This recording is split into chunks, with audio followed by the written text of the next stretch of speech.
Hello everybody. So today I want to talk about calculus.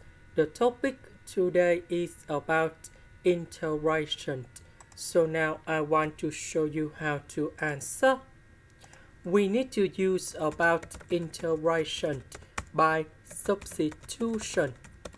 So I will put about u equals to this one.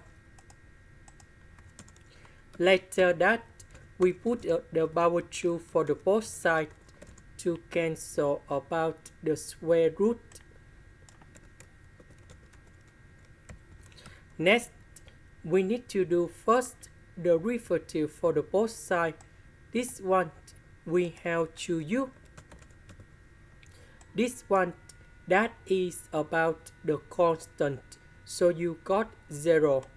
This one we have negative number 5 cosecant of 5x squared dx.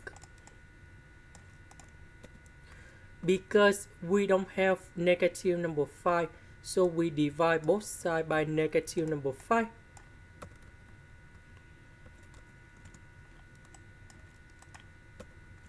So this one we change by u.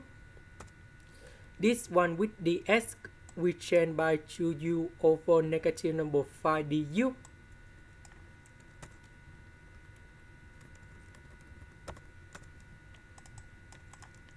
So u divided by u, we simplify. And this one we have negative number 2 over 5 u, and I will put about c. About u, that is about this one. This is the end. Thank you for watching.